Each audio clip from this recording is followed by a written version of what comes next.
તો હવે છે કે બોર મોડલ અનુસાર સૂર્યની આસપાસ આટલી ઝડપ આપી દીધી છે અને 1.5 વાળી મીટરની ત્રિજ્યા આપી દીધી છે.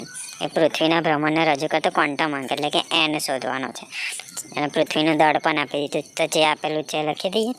પહેલું ઝડપને આપણે વી કહેતા હતા, નાનો વી કેટલું 3 × 10⁴ મીટર પર સેકન્ડ. પછી ત્રિજ્યા એટલે કે r આપી દીધી છે. કેટલી છે 1.5 × 10⁻11 મીટર. ત્રીજું શું આપેલું છે? પૃથ્વીનો દળને શું કહેતા હતા? m. તો m બરાબર શું છે? 6 પોઈન્ટની પાછળ 0 લખીએ કે ના લખીએ ચાલે, એટલે ×10⁴ kg.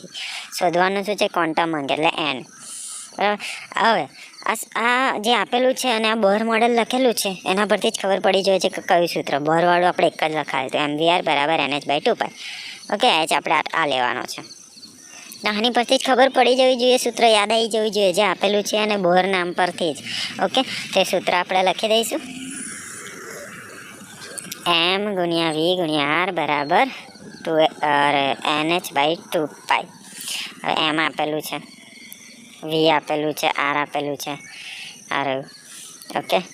n શોધવાનો છે. h ની વેલ્યુ આપણે યાદ રાખવાની હતી, નહીં આપેલી જોયું એટલે યાદ રાખે. કેટલી કામ લાગે? 6.625 × 10⁻34 કહેતા. h ની વેલ્યુ તો હંમેશા યાદ રાખજો, બરાબર. ઓકે, લખી દેવાની. હવે જે આપેલું છે લખીએ. m છે 6 × 10⁻24 × v કેટલા છે? 3 × 10⁴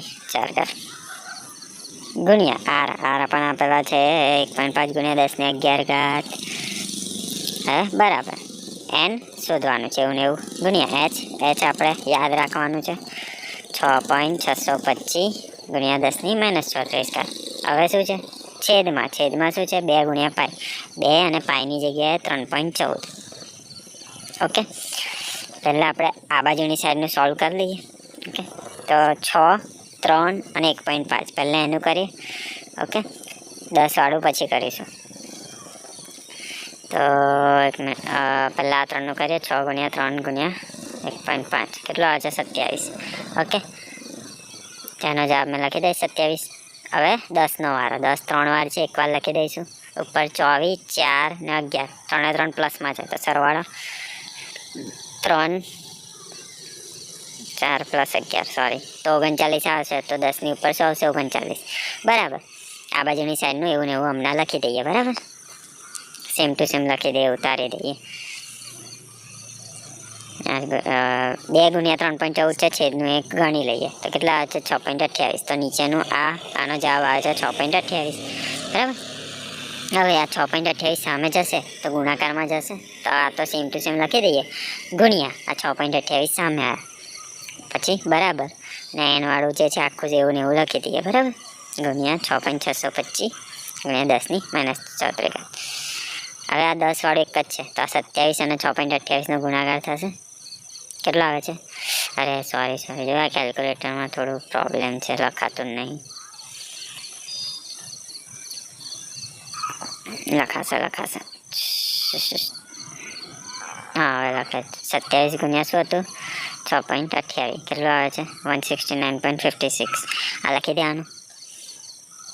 અને આ 10 વાળું એક અલગથી લખી દઈએ, બરાબર. આ n વાળું એવું ને એવું જ લખી દઈએ હમણાં 6.625 × 10⁻34. n જોઈએ છે તેની જોડેનું છે એ સામે જશે તો છેદમાં આવશે. તો આ એવું ને એવું લખી દઈએ પહેલાં તો,